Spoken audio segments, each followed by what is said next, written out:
Christina Maria Aguilera was born on December 18, 1980, in Staten Island, New York. The Aguileras were a military family and spent time in numerous places such as New Jersey, Texas, and Japan. Young Christina turned to music as an escape from her emotionally controlling and abusive father. As a result, her parents divorced when she was only 6 years old, and she ended up spending her childhood in the small town of Rochester, Pennsylvania, just outside of Pittsburgh.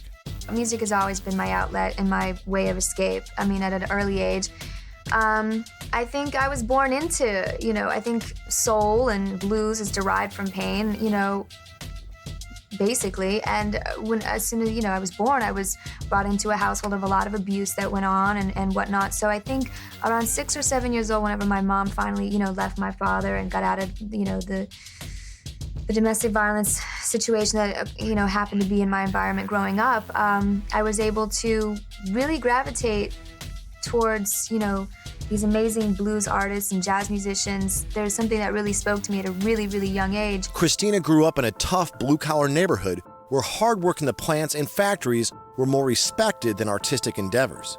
Christina's family hid her talent from classmates for fear of bullying from other children. Back in the day, they didn't have videos. They didn't have any of that, kind of stuff that adds to the fluff of some of the music out there. You had to be able to come across on stage or on a record or on the radio. You had to have a voice that touched people, that spoke to people, and I think that still rings true today. After appearing in talent shows and singing songs from Whitney Houston and other R&B greats, she became known locally as the small girl with the big voice. For me, I connected with it. I was drawn to it, and I've always, tried to just sing with as much passion and heart and get into the mind frame of what that era is all about, what those singers are all about. She sang the Star-Spangled Banner for all of the major sports teams in Pittsburgh, including the 1992 Stanley Cup Finals.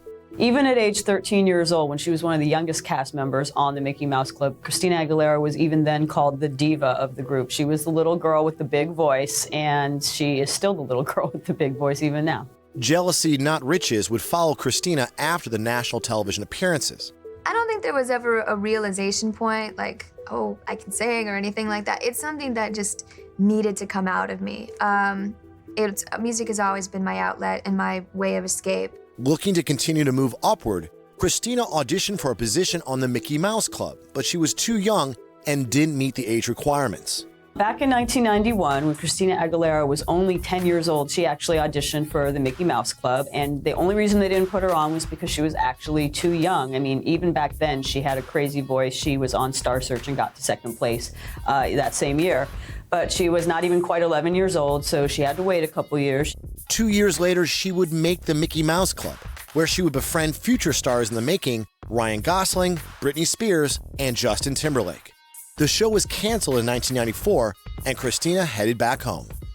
She was on from 1993 to 1994, and that was pretty much the classic Mickey Mouse Club season. That was the season that also had Britney Spears, who of course would be her rival for years to come, Justin Timberlake, Kerry Russell, Ryan Gosling. That was the dream team, and Christina Aguilera even then was someone who stood out as kind of the diva of the group.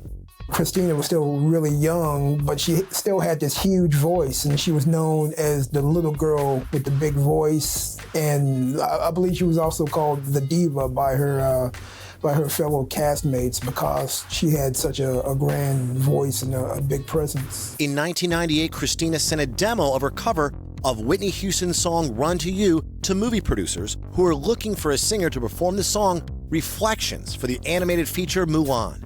That demo changed everything when it landed on the desk of legendary music executive Ron Flair, who signed her to RCA Records.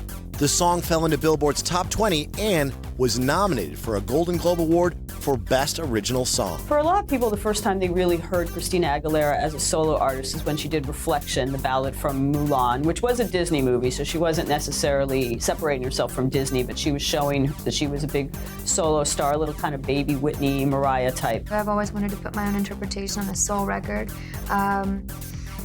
But, modernizing it in a sense that it would still relate and be, heard by young kids, and they would get to, kind of get where I'm going with it, giving them a bit of old with new, and then some more authentic pieces as well that really go there. And her voice is sort of like a modern day version of the blueprint that they established back in the 1950s and the early 60s. It's a big, raw, soulful voice, and it's genuine. So I think there are a couple defining moments for Christina Aguilera. First of all, there was her time on the Mickey Mouse Club. She really was a standout. Then there was also her rendition on Mulan, which was a Disney movie. Again, another standout performance. In 1999, her self-titled debut album hit the Canadian and Billboard charts at #1. I think what really defined Christina Aguilera was when she did Genie in a Bottle in 1999. That was kind of the defining song for her. It was a sexy song, but it was still youthful. It was a pop song, but it was a song that definitely showed off her crazy singing ability in a way a lot of other pop songs in the teen pop genre of the time did not do. And it was a huge hit, and it had a very iconic video, and after that it was kind of like Christina has arrived. I would say that Christina Aguilera's transition from a kid star to an adult star was rather tough. As you see in the business, most of the time it's a tough gig when it comes to being a star on the screen as a kid and then also being an entertainer as an adult. She just kept going with it. I think that she saw how she wanted to be envisioned in her own mind, and that's how and what she gave her fans. And it took a while for her fans to really relate to this because they saw her as a kid. And then as time went on, they realized that, she's grown up, she's become an adult, and this is what she wants to do. She wants to be a really powerful artist, and she has an amazing voice. So it was just a matter of her convincing the fans, and I think that she has over time, and she's continues to do it her own way today. It's like, you know what, this is the direction I want to go next. It's time for me to, bring it back to what inspires me, what makes me want to sing, what it is that makes me want to dance, what it is that makes me love and appreciate and do music. Even her cohorts Britney Spears and Justin Timberlake from the Mickey Mouse Club were making inroads into the music industry at the same time. From the beginning, Christina Aguilera was sort of heralded as kind of the anti-Britney because unlike a lot of the other teen pop singers that were coming out in the late 90s, she had this crazy multi-octave soprano voice. People were not really comparing her so much to Britney Spears as they were comparing her to Whitney Houston, Mariah Carey, Celine Dion, all of those greats. And she's still held up in that company now. When she first came out and her self-titled debut album came out, she was more of a pop star. I like to call them Pop-Tarts. Skinny little girls, who are in their teens, don't know anything about the world, and yet they're expected to sing about all these worldly issues, when it comes to romance and relationships and things like that. And so she was kind of put in a box. Her label had a very specific image they wanted for her, and a very specific style of music that they wanted her to sing. And so they put her in this very narrow box where she sang, Britney Spears type songs, Oh Baby, I Love You, like teeny bubblegum pop type stuff. Music critics from all over the world put Christina's voice on the level of other singing greats before her. But there was one particular diva that Christina patterned her musical style after, the great Etta James. Even before Etta James died, Christina talked over the years about how big of an influence that Etta was on her career. And Etta's song, At Last, had been covered by Christina, not in a recording studio, but live numerous times over the years. And there was a direct connection between the two because Christina, her voice and her singing style is directly related to Etta's voice and Etta's singing style. And so I think that was a perfect choice to have Christina Aguilera sing At Last at the funeral. It may have sounded like an odd choice to people who didn't know about that connection between the two, because after all, Christina is still thought of mainly as a pop star. But there's a rich history between those two ladies. She is, up there in the level of, an Etta James. She is where she wanted to go. I think that was deliberate, and I think that she's where she wants to be. Her voice in particular, though, I think aside from so many out there, there's there's a raw grittiness that when she sings, she roars. And she's my actually all-time favorite. In her book, she talks about she doesn't give a you-know-what, and she's gonna, do her thing her way, and it really comes across in the way she even sings, So I don't think that woman does anything if she doesn't fully believe in it wholeheartedly or if she doesn't feel it. And I love that about her. And her voice and the way she executes a vocal comes across so pure and so real to me, like no other. Christina Aguilera ushered in the new millennium by being at the top of her musical game. She had multiple #1 hits from her debut CD. Christina was given the ultimate badge of honor in the pop world by singing halftime at the Super Bowl with singer Enrique Iglesias. She capped off the year by winning the Grammy Award for Best New Artist. I personally think Christina Aguilera is amazingly naturally gifted. Sometimes I think she overdoes it, pushes it a little too hard, maybe does a few too many runs, almost to the point where she's a bit of self-parody. But I feel sometimes that comes from the fact that she kind of had to prove herself. She came from this era of all these kind of fluffy teen pop stars, these Disney stars, some of which did not last career-wise. And here she was the one that could really sing, and I think she had something to prove. And I think sometimes she overproved it, but at this point I think she's established herself as one of the great singers of all time. In September of 2000, she re-released her second album and her very first Spanish language effort. The album titled Mi Reflejo was an homage to her Spanish culture with songs re-recorded in Spanish from her previous efforts. Her second album, which is basically her album 1.5 for her, because it's basically just songs from her first album done in Spanish, as well as a few new songs. So I think her second album, or album 1.5, was an attempt to reach out to the Latin audience and kind of pull them in. But I think that was just kind of a token attempt, simply because her last name is Aguilera and her father is Latino. That was kind of a token attempt to kind of reach a new market. In 2000, Christina Aguilera did release a Spanish language album called Mi Reflejo, which did win a Latin Grammy, but I don't think it was entirely well received in the Latin music community. She actually did not speak Spanish before doing the album, so she was kind of singing it phonetically. And she did get some critical reception saying that, you couldn't really hear the emotion in the lyrics, obviously, because she didn't really know what she was singing.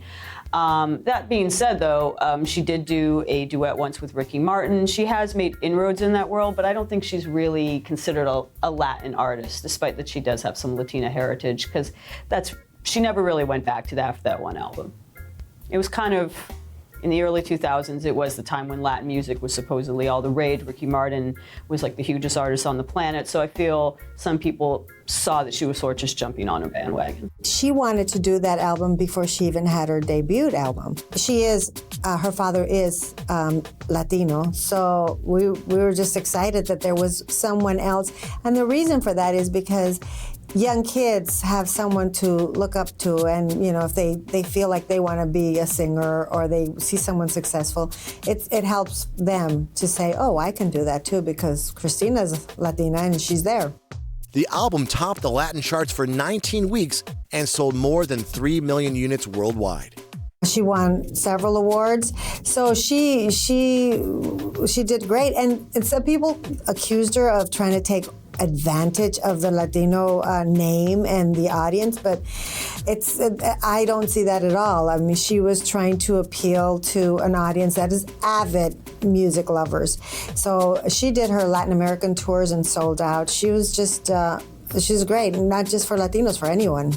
Christina Aguilera set atop the pop world with hit songs, TV appearances, and a star-studded dating life. She was rumored to have gone out with MTV VJ Carson Daly, Fred Durst, and Eminem even insinuated that he dated the pop diva, but it turned out not to be true. As far as Hollywood people go, and as far as people in the entertainment industry go, I really don't see that she's had like a huge amount of scandal or a huge amount of turmoil. In 2001, Christina recorded one of her biggest hits, Lady Marmalade. It was a remake of LaBelle's 1975 song for the Moulin Rouge soundtrack that featured singers Pink, Maya, and Lil' Kim. The single sold more than 5 million copies. All 4 performers each earned a Grammy Award for Best Pop Collaboration. It's more a laid-back environment. It's a little more rock and roll than other more award shows that might be a little more conservative. But for this one, this kind of goes along with my performance tonight, kind of the old Hollywood glam look. The whole album has to deal with the throwback elements of the 1920s, 30s, and 40s combined with a modern-day twist. Stylistically, Christina Aguilera has had a very interesting path. She's sort of almost like Beck or Madonna, someone who has taken risks by changing musical style as well as obviously physical appearance from album to album. Obviously, she started with the teen pop thing. She did a Latin album. She did a Christmas album. She is up there with a Selena. She has got the added attraction. Anything that is American, which they consider her American, but anything that comes and is already a hit in America is even a bigger hit in Mexico. So yes, she is up there with all of them, with all of the pop stars. I mean, she is by far, by a large margin, she is better than any of them vocally. I mean, her voice is so rich and it has so much depth that, I mean, there's no one else from that era, from the 90s, the late 90s, early 2000s, who compares to her vocally. I'm putting it out there on the table executing this whole concept record. And yeah, there are a lot of young people that I don't think are familiar with a lot of the artists that I'd named or some of the sounds that I'm going for. It's a whole different kind of world of music than it is today. But this is the root of our music that has really paved the way for a lot of artists and a lot of music today. It's the root of blues and jazz and what hip hop is today. It's where it all started. In October of 2000, she filed a breach of duty lawsuit against her ex-manager, Steve Kurtz. After achieving her freedom, she set out to work on music that had more maturity and depth. She never wants to be controlled again. She never wants someone to tell her that she has to look a certain way or act a certain way. And I think this is just another physical manifestation of that. I mentioned the blonde braids or dreadlocks or whatever they were, and I mentioned the piercings in her face. Those were all signs of her individuality, of her being in command of her own life. Those were signs of female empowerment. The transition that Christina Aguilera made from a child star to an adult star, and I mean an adult star, is, she did what a lot of child stars feel the pressure to do, which is to prove that they're now a woman, so they have to be very sexy, very overtly sexy, and just kind of throw all the teen pop fluff away. Definitely never wanted to be a pop singer, and she always fought that, and she was very vocal about that. I think that she's doing the kind of music that she wants to do now, and I think that she has redefined herself like she wanted to, because she wasn't happy just doing the pop songs. And I think now she is, up there in the level of, an Etta James. She is where she wanted to go. I think that was deliberate, and I think that she's where she wants to be. Her album Stripped was far different than anything Christina had previously released. The first track off the album, Dirty, showcased a slightly more risque Christina than audiences had been used to. The results were mixed. I like to make sure that whatever I'm going for visually, because I'm a very visual artist, you can tell by my videos, and they have specific concepts and real stories that go on in them. I like it to reflect where I'm at musically. And, where I'm at right now, this definitely reflects a time period that went along with the, Hollywood glam girls and screen sirens. Dating even in further down the line into the 40s and 50s, drawing upon the sexuality of the pinup, back then, kind of more tongue-in-cheek and coy and playful about it, rather than super aggressive as I was and just completely strong and empowered in my sexuality as I was in Dirty. But I had to get, from point A to get here to where I'm at now, point B. So I just constantly love it. I love going in new directions, thinking outside of my own safety box and thinking left field into where can I go next and challenge myself as an artist. From there, Christina would experience a series of highs and lows musically. She decided to settle down in 2005 when she married music executive Jordan Bradman. I'm not particularly a fan of any love songs, that love sent from above, yada, yada, yada, kind of cliche, fluffy love songs. So, in my way of interpreting this man and this love, you've got the songs that convey it in a very kind of sassy, I met the man that I want to be with for the rest of my life. Let me sing about it and shake my hips to it, like on a song like Ain't No Other Man. And then there's numerous songs, that convey that sort of emotion with a sassy twist to it. But then there's also ones that I get extremely vulnerable with. One song in particular being called Save Me From Myself. It's the only one that's actually, literally dedicated to my husband. Done very vulnerably. The production of it just includes an acoustic guitar and a string quartet of 4 and a vocal that allows me to sing in a way that I've actually never been heard before on record doing. There's no belting, there's no ad-libs, it's just super real, and there's a few imperfections in the vocal, but that's what I wanted it to come across as, just very honest and genuine. She then took a brief hiatus from the music industry. After I get done, being on tour with my record, which takes about a year and a half after the release of one of my albums, to go across the whole world and,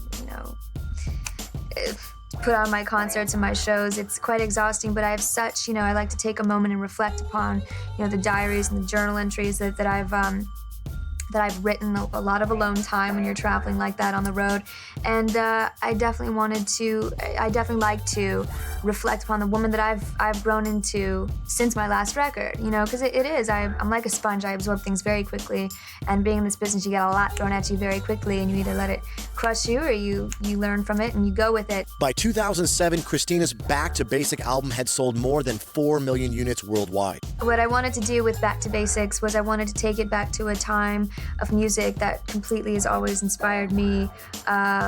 Using elements of blues, jazz, and soul music, I wanted to give it a modernized twist and kind of reinvent music of old, doing my own interpretation of it, paying homage and tribute to those artists and jazz musicians that have inspired me, from Billie Holiday, Pearl Bailey, Ella Fitzgerald, Sarah Vaughan, Nina Simone, Otis Redding, Ray Charles, the list goes on and on.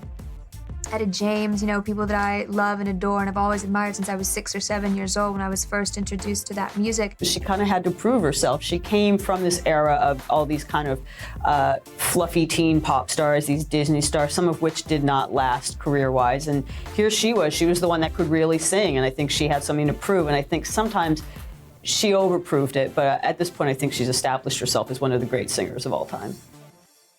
There was so many young Latinas that now, if you see them on Star Search or if you see them on American Idol, they all say that Christina Aguilera was a person that inspired them to feel that they could achieve their dreams of being music artists. Jessica Sanchez, for instance, who just was the runner-up for American Idol, that was one of her persons that she looked up to. So I think that the impact that Christina Aguilera made was very profound, and I think that that's it put, and it really, no one really considered her Latina. It's just because she doesn't look quote unquote Latina, because everyone expects Latinas to have, brown hair, brown eyes, and but to us she's a source of pride because she made it big. And the one of the really great things about her is that she doesn't deny the fact that she's Latina. I have a more intimate, more stripped down show for this crowd tonight, which is really nice. It's sort of nice to kind of make it more of an intimate setting with just a piano player, a drums, and a couple of background singers, rather than doing the huge props in the tour show sometimes. So it's really nice to break it down and do a sweet, more personal show as this one. She was also pregnant with son Max Bratman, who she gave birth to in 2008. Christina was reportedly paid more than $1.5 million for their first photos of her child, making him the 9th most expensive baby picture ever taken.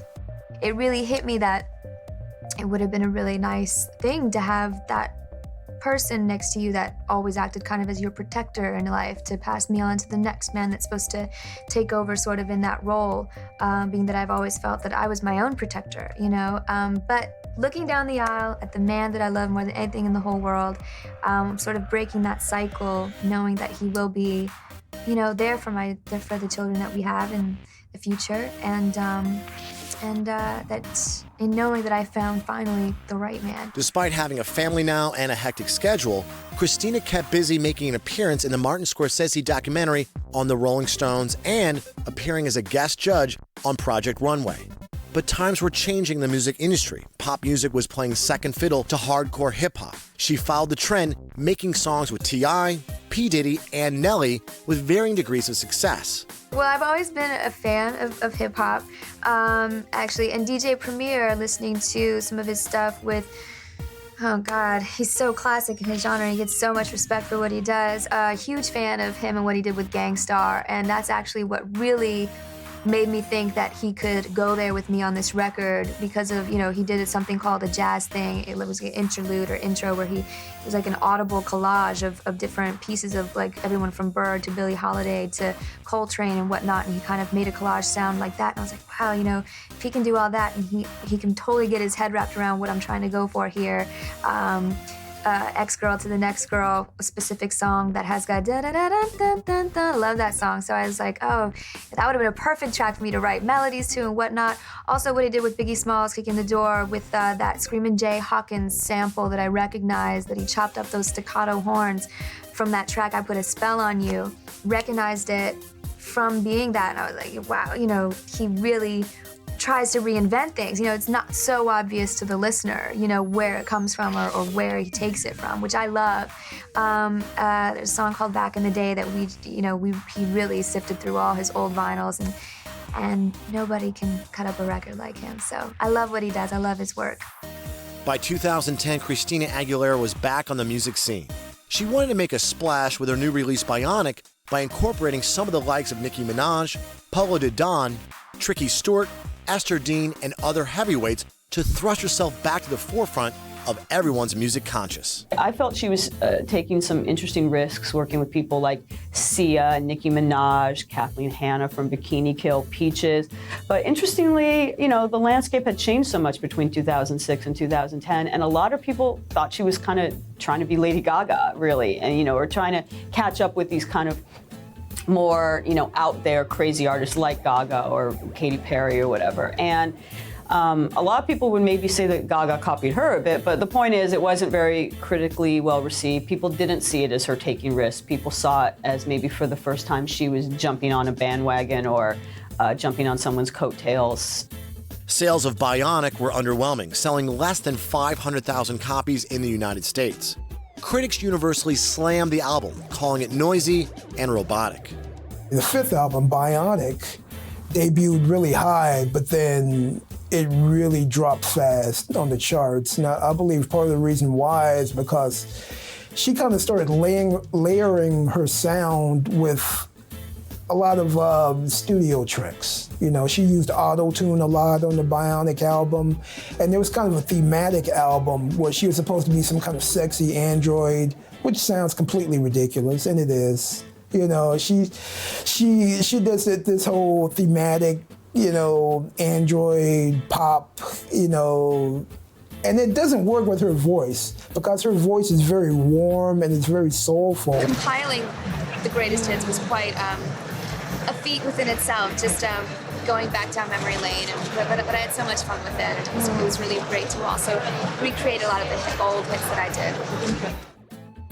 A different kind of angle for her music. She's actually collaborating with new people, which I think is remarkable. Now, if you remember, one of the people that she collaborated with that everyone remembers is Missy Elliott in Car Wash, and that was a great song. Some of the pieces are more modernized, some of it, plays authentically to that old time period. We used certain old vintage microphones, covered them with kind of a ratty cloth to get that gritty, authentic sound that as far as technology has advanced itself, everything sounding so crisp, clean, and polished. We wanted to kind of get an authentic sound to old, and that's why on disc one we definitely used some of the more obscure samples to get that across, not recreating it with live horns. She really is a special artist. We grew up together doing a television show called Mickey Mouse Club. I've known her since she was like 12 years old. She's a great performer. She deserves, all the attention that she gets. They're trying to follow this hit-making formula, by tinkering with her distinctive voice, and I just don't see that working.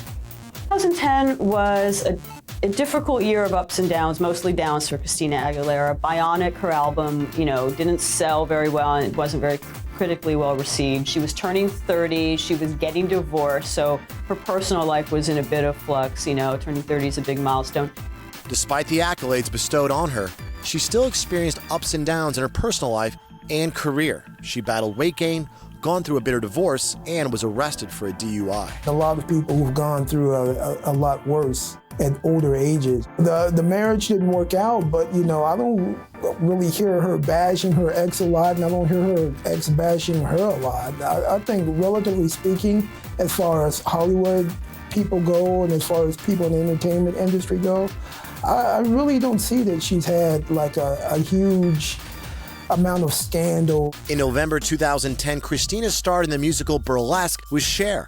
The film grossed more than $90 million. My inner gay man is very excited about this movie, even though I got the boobs out tonight. Keep in mind, I am an inner gay man, and this is, of course, a dream come true. It really is. It's going to be so Sherry, you're not going to believe it. And you throw in Christina, and I'm about to faint right now. Burlesque came out, and that was supposed to be maybe her redemption. It was going to be her chance to show that she can sing, show she has talent, and be commercially successful. Unfortunately, the movie didn't really do so well at the box office, despite having the big names like Cher and Christina Aguilera, and a lot of people thought it was sort of a copy of Chicago or that sort of thing. That being said, though, listen to the soundtrack of that album. Christina sings the you-know-what out of every single one of those songs. Whether her albums sell, whether her movies sell, she can sing. She always can sing. She's never disappointed in that regard. Christina Aguilera was really brave to step up and decide to do a feature film.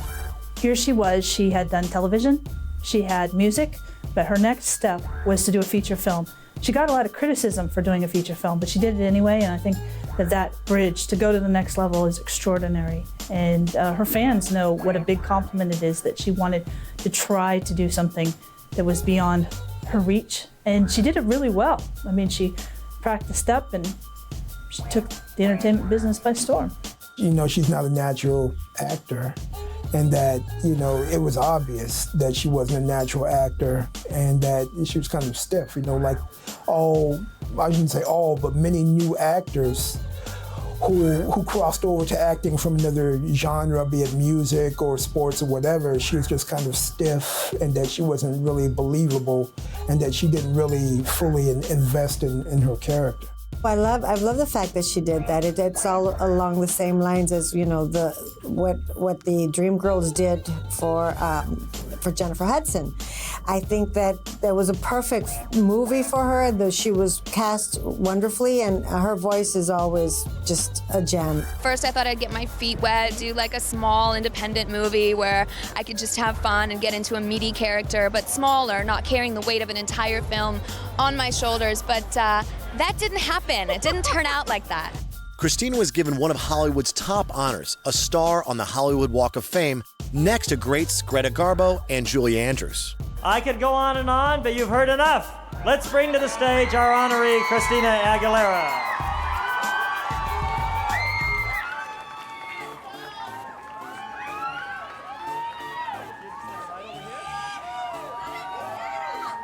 Now, before you get to hear from Christina, we have a few guests who've asked to say a few words. Everybody knows that Christina's mom gave birth to twins. One she named Christina, and the other we've called The Voice. It is so unique and legendary that it is talked about, personified, as if it were a person that she takes with her. That's the voice that she has. It is crazy. Managers searched their entire career for Christina Aguilera, whose talent is so great, it sets new standards, not only as a musical artist, but now in her debut film as an actress in Burlesque. I first met Christina in 2000. I was instantly overwhelmed not only by her obvious, incredible gifts, but by her poise and her determination at 20 to reach her aspirations and her goals. I've seen Christina's musical talents grow to include both producing, songwriting, and watched her mature into a strong woman and devoted mother. In addition to topping the music charts, she's a committed humanitarian supporting philanthropic charities, human rights, and world issues. And as busy as she cares most about you guys, her fans, and here she is. Still, people love her. And that one star signifies that she was able to capture the corner of attention where other people haven't been able to. The Hollywood Walk of Stars is pretty fascinating on how they decide who and what's going to be up there. But I do think that a lot of her fans believe she deserves it. A lot of her critics don't think she deserved it. But in the end, it's up there, and she's got to be really proud of that. Oh my goodness!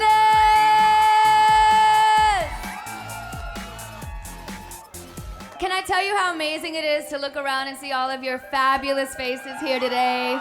Thank you so much for coming out to support me and support this amazing, incredible day in my life. Growing up, we all have big dreams. As a young girl in Pittsburgh, I often imagined what it would be like to come to Hollywood and make it as a performer. My mom and my grandma and I would go to the local record stores on Sundays and listen to music from the greats, many of whose names are actually along this very street. Woo! We would travel from audition to audition, and I would sing anthem after anthem. Thank you, Mom, for all the hard work and support. Christina Aguilera, she can look like whatever, she can be old, she can be whatever weight, she can be rocking whatever style. She can still go on stage and sing, and people will pay to see her sing because of that voice. And that's why she is in that realm. I think that it's wonderful that she realized way back when she did, Genie in the Bottle and all of the pop songs, that that's not what she wanted to do. And I think that as an artist, you are more fulfilled when you take control of your career and do the kinds of things you want to do. Because many artists go for the fame and go for that kind of a career, but they're artistically, I think, a little frustrated. And I think that it was wonderful that Christina was able to identify that at such a young age, to say, this is not what I want to do. I want to go the route of Etta James and all those artists, and I think she achieved it. On April 11, 2011, Christina Aguilera signed with NBC to be a judge on a new music competition show titled The Voice. Aguilera was also serving as a dual role as a coach and mentor to the contestants alongside Adam Levine, CeeLo, Blake Shelton, and host Carson Daly. Christina Aguilera was chosen to be on The Voice because she has a large personality that fit the format very well. Each one of the Voice judges have a different mindset, and hers is about finding someone who can really sing well, use her technique of singing, and then also being part of the show, not just judging, but also on stage. And I think it fit her really well. I think she's one of the best judges on all the reality shows that fit into the show process. People would come week after week and wanting to see, what's this woman saying? What's this woman doing? You don't get that with every reality show judge that's out there. They didn't know what to expect, and they're all very, very popular artists, and the fact that she did it, it seemed like it was something like, oh, why is she doing that? Does she need, is her career going down the drain, or But I think that she grew into the role just like all the other judges, and they've spoken about it. They've spoken about the fact that, they didn't know what to expect, and they've all just turned out to be such wonderful mentors, and that's one of the things that she has been doing, is where she's mentoring people, and she really enjoys it. The show became an instant hit on the Peacock network, and Christina was back on top yet again. Christina Aguilera, she's always been the star judge on The Voice. Although the other people on the show, their profiles have been elevated. A lot of people who did not know who Blake Shelton, Adam Levine, and CeeLo are now do. Christina always was the queen bee of that show. I never would have imagined in a million years that I'd be on stage on national television singing a Patti LaBelle song with Christina Aguilera. Yeah, honestly, really, I was in rehearsal with Christina, and she was giving me suggestions for things to try in my song. And she was like, wait, can I get a mic over here? I'm like, yes, can we get a mic so I can sing with Christina Aguilera? That'd be great. Well, what I think she adds to the show is that, she's been there and she's done that. She's reached the heights of popularity, and she knows what it takes to be a good singer. If you're in a profession you can immediately tell if someone's good or not, especially in that profession is something that's either visual or vocal or audio. You know if you're good at something, if a particular person has potential, if a particular person can be groomed, if a particular person can be brought along, and if they're worth spending time on. And I think that's what she really brings to the show. That's something that American Idol didn't really have in the beginning, and what some of the other shows haven't had in the past. The success and failure of an artist has largely to do with the decisions that they make. You can't mentor somebody throughout their entire lives every step of the way. You gotta let people take risks and either succeed or fail. So you gotta let people do their thing, and especially when it gets down to this point in the competition where it's almost as if every decision counts. And sometimes it should be a collaboration. Sometimes I should let them go and do their thing, regardless of what my opinion might be. I've always have to let my opinion be known, but at the end of the day, I want to go with what they feel. Being in front of an audience and showing her concern for the artist, mentoring them, it's gotten her closer to her audience, and they've learned to see her for the person that she is.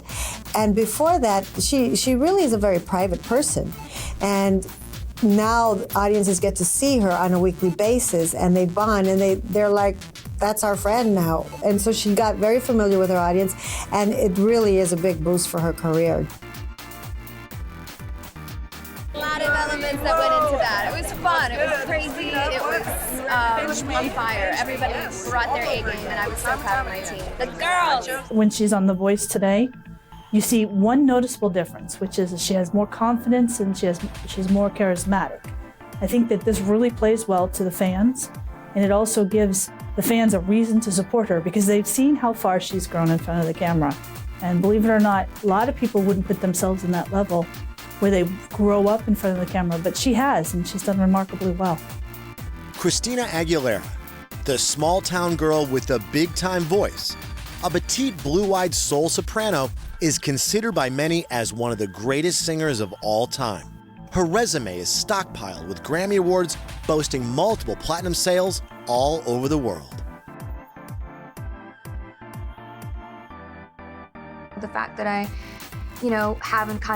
never had that sort of comfort of a father, I don't know what that means. I never even wanted that. I never felt a desire to have that until that day. It would have been an amazing thing. So just to open yourself up to those feelings and then, be hit with the entire realization that, I'm doing something that changes that for the better. I'm sort of mending my past by taking this chance with the love of my life.